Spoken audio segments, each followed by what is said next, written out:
എങ്ങോട്ടാ ചേച്ചിമാരെ? കലൂരിലേക്ക്. വാ കേറിക്കോ, 4 പേരുണ്ടല്ലോ, ഒരാൾക്ക് 10 രൂപ വീതം തന്നാ മതി. വേണ്ട ചേട്ടാ, ഞങ്ങൾ ഫ്രീ ആയിട്ട് KSRTC ബസ്സിൽ പോയിക്കോളാം. രാവിലെ 10 പൈസ കൈനീട്ട് ഓടാന്ന് വിചാരിച്ചാൽ ഈ നാശം. ജെറ്റ് പോയി, അടുത്ത റോക്കറ്റ് വരുന്നുണ്ട്.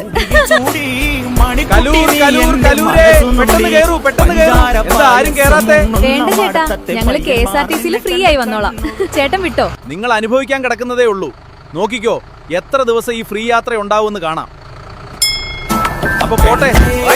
ഇന്ന് ഒരുപാട് കളക്ഷൻ ഉണ്ടല്ലോ, കുറേ സുന്ദരികളുണ്ടല്ലോ. ഇന്ന് ഞാനൊരു പൊളിക്കും. ഇതെന്താ, ഈ ചെറുക്കന്മാര് മാത്രമേ കയറുന്നുള്ളല്ലോ, ഈ പെമ്പിള്ളേരെന്താ കയറാത്തത്? നശിച്ച പ്രിയദർശിനി കാരണം ഒരു സുന്ദരിമാര് പോലും എന്റെ ബസ്സിൽ കയറുന്നില്ല. ഇനിയിപ്പോ നിന്ന് വെള്ളം ഇറക്കിയിട്ടും കാര്യമില്ല, അവന്റെ സമയമാണ്. അപ്പൊ പോട്ടെ. റൈറ്റ്.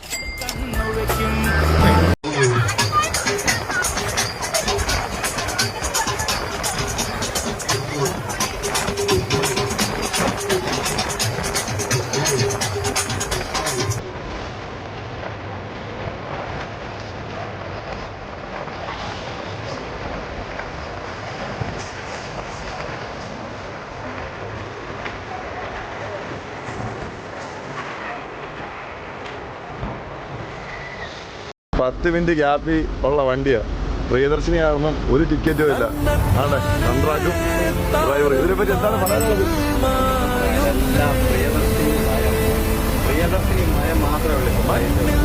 അതാ ഒരു ഗതികേട്.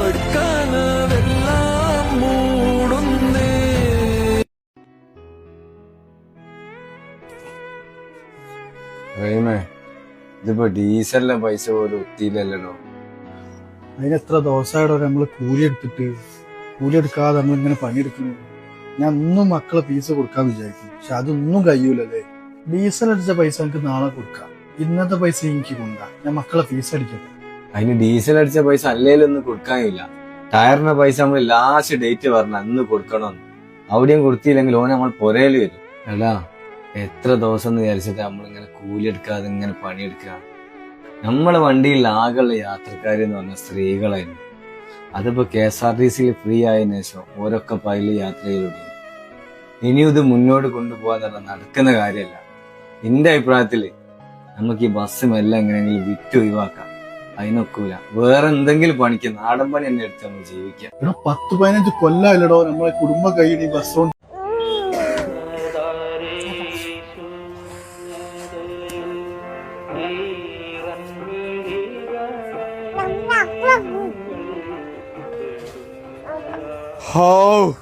സന്തോഷായി. പ്രിയദർശിനി വന്നതിന് ശേഷം ഒരു വനിതെങ്കിലും നമ്മളെ ബസ്സിൽ കയറല്ലോ. പെങ്ങളെ എവിടെ ടിക്കറ്റ് എങ്ങോട്ടും ടിക്കറ്റ് എടുക്കണ്ട, ബസ് അതിനെടുക്കണ്ടപ്പോഴേ കുട്ടിക്ക് പാലെടുക്കാൻ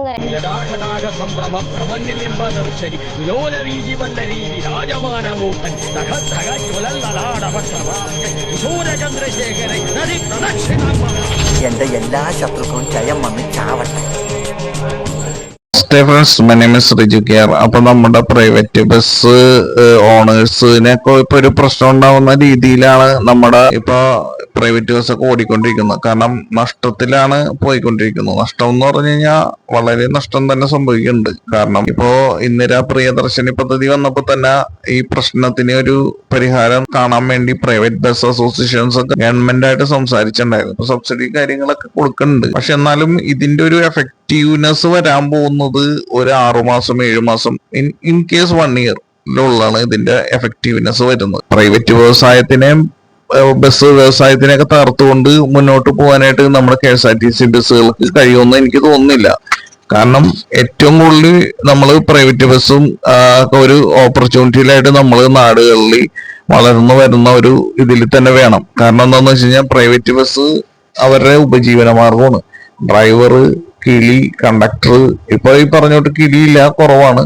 ഇപ്പൊ കണ്ടക്ടർ വെച്ചിട്ടൊക്കെ ഓടിക്കണേ. അതുപോലെ ഡീസൽ, അതേപോലെ ഇതിന്റെ മെയിൻ്റെനൻസ്. ഇപ്പൊ നമ്മളിപ്പോ പൊളിറ്റിക്കൽ പരമായിട്ട് ഇപ്പൊ പൊളിറ്റിക്സ് ടീമൊക്കെ ആണെങ്കിൽ നമുക്ക് ഇതിന്റെ വിഷമം അറിയില്ല. പക്ഷെ ഒരു വണ്ടിയുള്ളവർക്കും അതേപോലെ തന്നെ ഇത് ഈ വ്യവസായം നടത്തിക്കൊണ്ട് ഉപജീവനം നടക്കുന്നവർക്ക് അതിന്റെ ബുദ്ധിമുട്ട് വളരെയായിട്ട് മനസ്സിലാക്കാനുള്ളൊരു ഇതുണ്ട്. അപ്പൊ അതുകൊണ്ട് നമ്മൾ അവരുടെ ഭാഗത്ത് നിന്നുകൊണ്ട് തന്നെ ചിന്തിച്ചുകൊണ്ട് തന്നെ വേണമായിരുന്നു ഈ ഒരു തീരുമാനങ്ങൾ എടുക്കാൻ. കാരണം ഫ്രീ കിട്ടിക്കഴിഞ്ഞാൽ ആൾക്കാര് ഓട്ടോമാറ്റിക്കലി ഇപ്പൊ ആരാന്ന് വെച്ചാൽ അവര് വേറെ ബസ്സിൽ കയറി ഇന്നലെ പ്രിയദർശിനി അല്ല ഇനി ആര് ഫ്രീ കൊടുത്താലും ആ ഒരു ഓപ്ഷനിലേക്ക് മാറി ചിന്തിച്ചുകൊണ്ട് തന്നെ പോവുള്ളൂ. അപ്പൊ എന്താന്ന് വെച്ച് കഴിഞ്ഞാൽ ഇതിലൊരു പ്രശ്നം എന്ന് വെച്ച് കഴിഞ്ഞാൽ അതിൽ എന്തോരം പേരായിരിക്കും തകർക്കപ്പെടുക അത് നമ്മൾ മനസ്സിലാക്കി എടുക്കണം. അപ്പൊ ഗവൺമെന്റിന്റെ ഒരു പ്രധാനപ്പെട്ട പാക്കേജുകൾ അവർക്ക് നൽകണം. കാരണം ഈ ടാക്സ് കുറച്ചുകൊണ്ട് മാത്രം കഴിയില്ല കാരണം മുന്നോട്ട് പോകാനായിട്ട്. കാരണം മെയിൻ്റെനൻസ് ഒക്കെ ഉണ്ട്. മെയിൻ്റെനൻസ് എന്നൊക്കെ പറഞ്ഞൊരു വണ്ടിയുടെ ഒരു എഞ്ചിൻ ഓയിൽ മാറ്റുമ്പോൾ തന്നെ ആവും ഏകദേശം ഒരു 1000, 1500, 2000 രൂപയൊക്കെ അടുത്ത്. അതേപോലെ തന്നെ ബാക്കിയുള്ള മെയിൻ്റെനൻസ് കാര്യങ്ങളൊക്കെ ചെയ്തു വരുമ്പോൾ ഒന്ന് ആലോചിച്ച് നോക്കി. അപ്പൊ ബസ് തന്നെ നല്ലൊരു പൈസ കൊടുത്താണ് നമ്മൾ ഇറക്കുന്നത്. ഒരു 10-30 ലക്ഷം രൂപ, 25 ലക്ഷം, അങ്ങനെ പല ടൈപ്പിലുണ്ട്. ആ പൈസ കൊടുത്ത് ഇറക്കി കഴിഞ്ഞ് കഴിഞ്ഞിട്ട് നമ്മൾ ഇതേപോലെ തന്നെ RDO അങ്ങനെ മറ്റുള്ള അവരുടെ കാര്യങ്ങളിലൊക്കെ അവരുടെ പ്രശ്നങ്ങൾ നേരിടേണ്ടവരും. അതേപോലെ തന്നെ നമ്മൾക്ക് റോട്ടിൽ ഇറങ്ങുമ്പോൾ ഉള്ള പ്രശ്നങ്ങൾ, അതേപോലെ തന്നെ അവസരത്തിലേക്ക് കടന്നു പോയാൽ പിന്നെ നമുക്ക് തിരിച്ചു കയറാനൊക്കെ ഭയങ്കര ബുദ്ധിമുട്ടുണ്ട്. കാരണം നമ്മൾ ഈ കടമൊക്കെ എടുത്തിട്ടായിരിക്കും നമ്മൾ എല്ലാവർക്കും എപ്പോഴും സാമ്പത്തികം കൊണ്ടൊന്നുമില്ല. നമ്മൾ ഈ ഒരു വ്യവസായം നിലനിർത്തിക്കൊണ്ട് പോകും. എന്തോരം പേര് ഈ കൊറോണ വന്നപ്പോൾ തന്നെ ഇത്രയും കാര്യങ്ങൾ ഇല്ലാണ്ടിട്ട് പോലും അവര് വീട്ടിലിരിക്കാനും ഒക്കെ ഈ വ്യവസായം തകർന്ന് തരിപ്പണമായി പിന്നെ വേറൊരു വ്യവസായം തേടി പോകേണ്ട കാര്യങ്ങളിലൊക്കെ എത്തിപ്പെട്ടു. അപ്പൊ അതൊക്കെ നമ്മള് ഗവൺമെന്റ് മനസ്സിലാക്കണം. ഗവൺമെന്റ് എന്ന് പറഞ്ഞാൽ ജനങ്ങളാണ്. ജനങ്ങള് മനസ്സിലാക്കുന്ന പോലെ തന്നെ ഗവൺമെന്റും മനസ്സിലാക്കിയിട്ട് വേണം പ്രിയദർശിനി പദ്ധതികളൊക്കെ നടപ്പാക്കാൻ. ശരിയാണ്, ട്രാൻസ്പോർട്ടിൽ ഇപ്പൊ വുമൺസിന് കിട്ടണതുകൊണ്ട് നമുക്ക് സന്തോഷമുള്ളൂ. ഞാൻ അതിനെക്കുറിച്ച് വീഡിയോ ചെയ്തതാണ്. പക്ഷെ ഇവരുടെ സങ്കടം കാണുമ്പോൾ നമുക്കത് സഹിക്കുന്നില്ല. കാരണം എന്താന്ന് വെച്ച് കഴിഞ്ഞാൽ ഈ പ്രൈവറ്റൈസേഷൻ ബസ്സുകൾക്കൊക്കെ ആക്കി കഴിഞ്ഞാൽ അതേപോലെ തന്നെ പിള്ളേര് കയറും.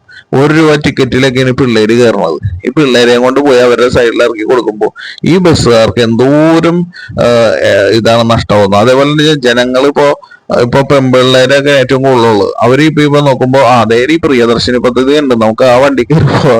ഈ വണ്ടിയിൽ ഇപ്പൊ നമുക്ക് കയറി കഴിഞ്ഞാൽ എത്ര രൂപ കൊടുക്കണ്ടേ, അതുകൊണ്ട് നമുക്ക് വേറെ എന്തെങ്കിലും വാങ്ങിച്ചു കഴിക്കാന്നൊക്കെ ഉള്ള ഓപ്ഷൻസിലേക്ക് പോകുമ്പോൾ അത് ഇതായി പോകും. പിന്നെന്താന്ന് വെച്ച് കഴിഞ്ഞാൽ ട്രാൻസ്പോർട്ട് ഇനി പ്രൈവറ്റൈസേഷൻ ചെയ്യേണ്ടി വരാൻ സാധ്യത കൂടുതലാണ്.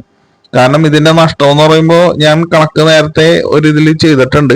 പക്ഷെ ആ ഒരു ഓപ്ഷനിലല്ലാണ്ട് തന്നെ പ്രൈവറ്റ് ബസ്സുകാർക്ക് കിട്ടുന്ന ഇത് ഇപ്പൊ തന്നെ നമുക്കിപ്പോ എറണാകുളത്ത് ഓടണമെങ്കിൽ മെട്രോയും കാര്യങ്ങളൊക്കെ അങ്ങനെ കുറെ ടീമിനെ കൊണ്ട്, പിന്നെ പ്രിയദർശിനി കൊണ്ടുപോകും കുറെ ടീമിനെ. പിന്നെ ഇങ്ങനെ ഈ സിറ്റി ഇതിൽ ഓടുന്ന ബസ്സുകൾക്കൊക്കെ വെറുതെ ഓടാന്ന് മാത്രമേ ഉണ്ടാവുള്ളൂ. അപ്പൊ അതിൽ കിട്ടാവുന്ന വരുമാനങ്ങൾ വളരെ തുച്ഛമായിരിക്കും. അതെല്ലാവരും മനസ്സിലാക്കണം. പിന്നെ നമ്മൾ ഗവൺമെന്റിൽ നിൽക്കുമ്പോ ഇപ്പൊ എനിക്ക് വേറൊരു ജോലിയുണ്ട്, എനിക്ക് അതിൽ നിന്ന് ശമ്പളം കിട്ടുന്നുണ്ട്, ഞാൻ അത് മാത്രം നോക്കിയാൽ മതി എന്ന് പറഞ്ഞാൽ അത് മോശമാണ്. അതിൽ നിന്ന് കിട്ടുമ്പോൾ നമുക്ക് കുഴപ്പമില്ല. മറ്റുള്ള വണ്ടിക്കാർക്ക് എങ്ങനെ ജീവിക്കണം. ഇപ്പൊ ഒരു ഗവൺമെന്റ് ഒരു മുഖ്യമന്ത്രി ആയി കഴിഞ്ഞപ്പോ VD സതീശൻ ഞാനൊക്കെ അതൊക്കെ പ്രത്യേകമായിട്ട് ശ്രദ്ധിച്ചുകൊണ്ട് ഇത് മുന്നോട്ട് പോകണം. ഇപ്പൊ you are A chief minister of Kerala. അപ്പൊ ഓൾറെഡി എന്താന്ന് വെച്ചാൽ ഇതേപോലെ വണ്ടിക്കാരുടെ വിഷബാധകളും എല്ലാം മനസ്സിലാക്കിക്കൊണ്ട് അവരുടെ ഇവരെയൊക്കെ ചർച്ചയ്ക്ക് വിളിച്ചുകൊണ്ട് കൃത്യമായിട്ട് അവർക്ക് പാക്കേജുകൾ പ്രഖ്യാപിച്ചുകൊണ്ടും അവരുടെ ഉത്തേജനമാണ്. കാരണം എന്ന് പറയുമ്പോൾ ഇവർക്ക് ഓൾറെഡി ഈ പറഞ്ഞ കൂട്ട് നഷ്ടങ്ങൾ സംഭവിക്കാം. അതേപോലെ തന്നെ ഈ പറഞ്ഞ കൂട്ട് സ്റ്റാഫുകൾക്ക് വരുന്ന പ്രശ്നങ്ങൾ ഷോർട്ടേജ് ഒക്കെ വളരെ കൂടുതലാണ്. ഇനിയിപ്പോ കുറെ ഇത് കഴിയുമ്പോൾ ആൾക്കാർ ഡ്രൈവിങ്ങിലേക്ക് ഒന്നിലേക്കൊന്നും തിരിയില്ല. അപ്പൊ അതൊക്കെ നിങ്ങൾ നോക്കിക്കൊണ്ടും ആലോചിച്ചുകൊണ്ടും വേണം ഒരു പദ്ധതികളൊക്കെ പ്രഖ്യാപിക്കാനായിട്ട്. കാരണം നമ്മുടെ സ്റ്റേറ്റ്സിൽ ഉണ്ടാവുന്ന വണ്ടിയുടെ ഇപ്പോഴത്തെ പെരുപ്പം അതിൽ കൂടുതലാണ് എന്ന് പറഞ്ഞുകൊണ്ട് നമുക്കിപ്പോ ട്രാൻസ്പോർട്ട് വണ്ടി യൂസ് ചെയ്യുമ്പോൾ എല്ലാവരും ഇപ്പോ ഇന്ദിര പ്രിയദർശിനി പദ്ധതിയിൽ കയറി പോകുന്നുണ്ട്. അപ്പൊ എന്താന്ന് പറഞ്ഞാൽ ഇവരെ സീറ്റുകളൊക്കെ ഒഴിഞ്ഞ് ഓടിയാണ് വണ്ടി. ഒഴിഞ്ഞ് ഓടുന്ന പറഞ്ഞാൽ ഒരു മുതലാളിക്ക് ഉണ്ടാവുന്ന നഷ്ടം ചില്ലറയല്ല.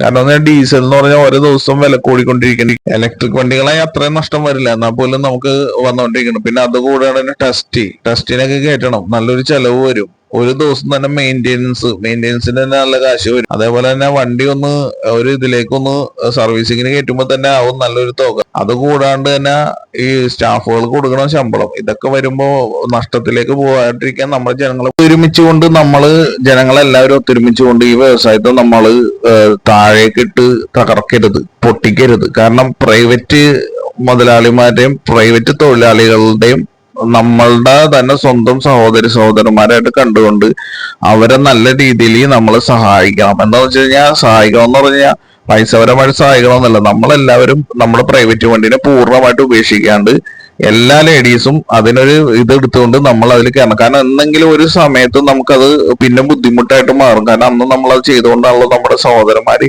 നമുക്ക് നഷ്ടപ്പെട്ടെന്നൊരു തോന്നൽ വരും. അപ്പൊ അതൊന്നും വരാണ്ടിരിക്കാൻ വേണ്ടി നല്ല രീതിയിൽ അവർക്ക് നല്ല ഓട്ടം കൊടുക്കുക, അതേപോലെ തന്നെ അവരിൽ കയറി സഹായിക്കുക. പൈസ ഇന്ന് ഒരു നാളെ പോവും, പക്ഷെ നമുക്ക് നഷ്ടപ്പെടാൻ പോകുന്നത് വളരെ ഇതാണ്. കാരണം പ്രൈവറ്റ് ബസ്സുകാർക്ക് ഉണ്ടാവുന്ന നഷ്ടം ചില്ലറയല്ല, അത് അവർക്ക് എങ്ങനെ നികത്താൻ പറ്റും? ഈ പറഞ്ഞ ഒരു സബ്സിഡി കൊടുത്തുകൊണ്ടൊന്നും കഴിയില്ല. അപ്പൊ അതുകൊണ്ട് എല്ലാവരും നല്ല ആഞ്ഞു പിടിക്കുക, നമ്മൾ പ്രൈവറ്റ് ബസ്സുകാരെ കൈവിടാണ്ടിരിക്കുക. കാരണം അവരാണ് ഞാനൊക്കെ വർഷങ്ങളായിട്ട് ബസ്സിൽ പോകുന്നത്. എനിക്ക് ഏറ്റവും ഇഷ്ടമുള്ളത് ബസ് തന്നെയാണ്. എനിക്ക് കാറൊന്നും വലിയ അത്ര വലിയ താല്പര്യമൊന്നും ഉള്ള ആളല്ല. എനിക്ക് ഏറ്റവും ഇഷ്ടമുള്ള ബസ് തന്നെയാണ്. അതിപ്പോ KSRTC ബസ് ആയാലും ഇപ്പൊ പറഞ്ഞ തൊട്ട് ഞങ്ങളുടെ റൂട്ട് KSRTC ആണ്. അതേപോലെ പ്രൈവറ്റ് ബസ്സും, അതേപോലെ പ്രൈവറ്റ് ബസ്സുകാരെയൊക്കെ നമുക്ക് നല്ല താല്പര്യമാണ്. അപ്പൊ അവരൊക്കെ നല്ല രീതിയിൽ അവരെ ജീവിക്കാൻ വേണ്ടിയും അതേപോലെ നമ്മുടെ വ്യവസായത്തെ പിടിച്ചെടുത്താൻ വേണ്ടി നമ്മൾ സഹായിച്ചുകൊണ്ട് വളരെയധികം സഹായിക്കണം. കാരണം എന്ന് പറഞ്ഞു കഴിഞ്ഞാൽ ഇപ്പൊ ഒരു വരുമാനത്തിൽ വളരെ ഇടിവ് വന്നിട്ടുണ്ട്. അപ്പൊ അതൊക്കെ നമ്മൾ ഉൾക്കൊണ്ടുകൊണ്ട് എല്ലാവരും നമ്മുടെ ചാനൽ സബ്സ്ക്രൈബ് ചെയ്യാൻ അവരെ സഹായിക്കുക. ഒരാളുള്ള ഒരുപാട് പേര് ടിക്കറ്റ് എടുത്തിട്ടുണ്ട്. എന്റെ ടിക്കറ്റ് പുറകിൽ താടി വെച്ച ഒരാളെടുത്തിട്ടുണ്ട്. പുറകിൽ താടി വെച്ചാണ്. ഹലോ, ഇയാളെ ടിക്കറ്റ് നിങ്ങൾ എടുത്തിട്ടുണ്ടോ? എന്ത് അയാൾ ടിക്കറ്റ് ഞാൻ എടുക്കുക? ഞാനെ ടൈപ്പല്ല, ഞാൻ എന്റെ ടിക്കറ്റ് എടുത്തില്ല. അതെ, ഞാൻ PC-യാ. ശബരിമല വ്രതത്തിലാ. സ്വാമിയേ ശരണമയ്യപ്പ. കളിപ്പിക്കാണ്ട് കായെടുക്കാൻ സ്വാമിയേ ശരണമയ്യപ്പ. ഈ ബസ്സിനുള്ളിൽ ആൾക്കാരുടെ കൂടെ അങ്ങോട്ടും ഇങ്ങോട്ടുള്ള നോയഞ്ഞുകയറ്റുണ്ടല്ലോ. ഈ പണിയൊന്ന് എടുത്തു നോക്കണം, അപ്പൊ അറിയാൻ ബുദ്ധിമുട്ട്. എങ്ങട്ടാ? കുതിരോട്ടത്തേക്ക് ഓളം പറക്കി വണ്ടി പോകില്ല. നിങ്ങളെ പഠിക്കുന്ന ടിക്കറ്റ് തരാം. അവിടെ ആണെങ്കിൽ ഇമാതിരി ഭ്രാന്തിന് നല്ല ചികിത്സ ഉണ്ട്. ട്രാൻസ്പോർട്ട് ബിസിനസ് നല്ല ക്രൈസിസിലാണ്. ഈ ഗവൺമെന്റ് അതിനെക്കുറിച്ച് നന്നായി പഠിച്ചിട്ടുണ്ട്. അവർക്ക് കയറി വരാൻ വേണ്ടിയിട്ടുള്ള അന്തരീക്ഷം കൂടി ഈ സർക്കാർ ഉണ്ടാക്കുമെന്ന് ഞാൻ അവർക്ക് വാക്ക് നൽകുന്നു. ഒന്ന്, പ്രൈവറ്റ് ട്രാൻസ്പോർട്ട് നടത്തുന്ന ആളുകൾക്ക് ഒരു ഉത്കണ്ഠയുണ്ട്, സ്വാഭാവികമാണ്. ഞാൻ അവരോട് പറയുന്നു, നിങ്ങൾ ഇനി മുതൽ പ്രൈവറ്റ് ട്രാൻസ്പോർട്ടുകാരല്ല, നിങ്ങളും പബ്ലിക് ട്രാൻസ്പോർട്ടിന്റെ ഭാഗമാണ്.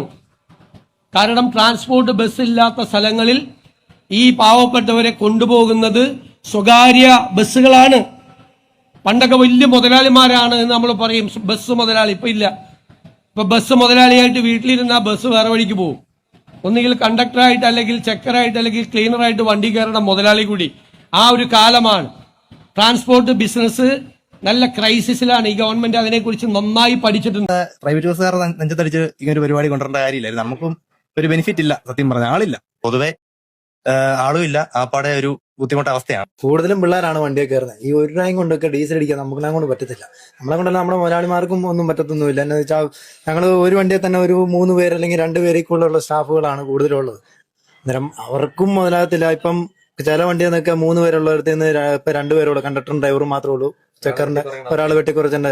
അവന്റെ കുടുംബത്തിലെ അവസ്ഥ ഇല്ലാത്ത കൊണ്ടായിരിക്കും അവൻ ഈ പണിക്ക് വരുന്നത്. അന്നേരം അവനെ കൂടെ മാറ്റുമ്പോഴത്തേന് അവന്റെ അവസ്ഥ തന്നെ ആയിരിക്കും. ഒരു 60 വയസ്സിന്റെ മണ്ടയിലോട്ടുള്ളവർക്ക് ഫ്രീ കൊടുക്കുമായിരുന്നെങ്കിൽ നല്ല കാര്യമായിരുന്നു. അപ്പൊ നമുക്ക് ശമ്പളവും ഇല്ല, ആളും ഇല്ല, എന്താ ചെയ്യാ? ജനങ്ങൾക്ക് ബസ്സിലാണ് ജീവിക്കാൻ പറ്റും. എന്നിട്ടും വണ്ടിപ്പണിക്കാർ ഓലെ ശത്രുക്കളാ, വണ്ടിപ്പണിക്കാർ പ്രതിക്കൂട്ടില്ല. എന്താ അതിന്റെ കാരണം? മരണപ്പാച്ചിൽ തന്നെ. അതിന്റെ കാരണം എന്താ? 1/2 മിനിറ്റും 1 മിനിറ്റും 2 മിനിറ്റും ഇടവിട്ട് ഒരേ സ്റ്റാൻഡിൽ നിന്ന് ഒരേ വഴിക്ക് പോണ ബസ്സുകളെ എങ്ങനെ പായാണ്ടിരിക്കും? നേരത്തിനെത്തിയില്ലെങ്കിലും കലക്ഷൻ കുറഞ്ഞാലും നാളെ ഡ്രൈവർക്കും കണ്ടക്ടർക്കും കിളിക്കും പണിയില്ല. പിന്നെ പായാണ്ടിരിക്കാൻ പറ്റുമോ? അത് മരണപ്പാച്ചിലല്ല, ജീവിക്കാൻ വേണ്ടിയുള്ള പരക്കം പാച്ചിലാ. അമേരിക്കയുടെ ഡിഫൻസ് അണ്ടർ സെക്രട്ടറി ആയിരുന്ന ഒരാളൊരു പരിപാടിക്ക് ക്ഷണിക്കുന്നു. അയാൾ വന്നപ്പോൾ അയാൾ പറഞ്ഞു, എനിക്ക് കാപ്പി വേണമെന്ന്. അപ്പോൾ ഒരു സംഘാടകർ ഒരു വെൻഡിങ് മെഷീൻ ചൂണ്ടിക്കാണിച്ചു. അവിടെ പോയി എടുത്ത് കഴിച്ചോളാം. അവിടെ പോയി സൈറോഫോമിന്റെ ഒരു സാധാരണ വില കുറഞ്ഞ ഒരു കപ്പ് അവിടെ ഇരിക്കുന്നുണ്ട്. ആ കപ്പിൽ ഒരു കാപ്പി കഴിച്ചു. എന്നിട്ട് അയാൾക്ക് പ്രസംഗിക്കാൻ അവസരം കിട്ടിയപ്പോൾ അയാൾ പറഞ്ഞു, കഴിഞ്ഞ പ്രാവശ്യം ഞാൻ ഇവിടെ വന്നത് അമേരിക്കൻ ഡിഫൻസിന്റെ അണ്ടർ സെക്രട്ടറി ആയിട്ടാണ്. ഇപ്പോ എന്റെ കാലാവധി കഴിഞ്ഞു. ഞാൻ കഴിഞ്ഞ പ്രാവശ്യം വന്നത് ബിസിനസ് ക്ലാസ്സിലാണ് വന്നത്. എന്നെ സ്വീകരിക്കാൻ പോലീസിന്റെ വ്യൂഹം ഉണ്ടായിരുന്നു, സ്വീകരിക്കാൻ ആളുകൾ ഉണ്ടായി. വാതിക്കലെത്തിയപ്പോൾ എനിക്ക് ബൊക്കെ നൽകി സ്വീകരിച്ചു. ഞാനൊരു കാപ്പി കുടിക്കണം എന്ന് പറഞ്ഞപ്പോൾ സൈറോഫോമിന്റെ കപ്പിലല്ല, സെറാമിക് കപ്പിൽ എനിക്ക് നിങ്ങൾ കാപ്പി തന്നു. ഇന്ന് വന്നപ്പോൾ ഞാൻ പ്ലെയിനിൽ എക്സിക്യൂട്ടീവ് ക്ലാസ്സിലാണ് ഞാൻ വന്നത്. എയർപോർട്ടിൽ ആരും ഉണ്ടായില്ല. ഞാനൊരു യൂബർ ടാക്സി പിടിച്ച് ഇവിടെ വാതിക്കൽ എന്നെ സ്വീകരിക്കാൻ ആരും ഉണ്ടായില്ല. എനിക്ക് കാപ്പി കൊണ്ടുവന്നുതരാൻ ആരും ഉണ്ടായില്ല. ഞാൻ കാപ്പി ചോദിച്ചപ്പോൾ വെൻഡിങ് മെഷീൻ ചൂണ്ടിക്കാണിച്ചു. അവിടെ സിറാമിക് കപ്പ് ഉണ്ടായിരുന്നില്ല. അയാൾ പറയണത് lesson is ceramic cup is never മെന്റ് for me.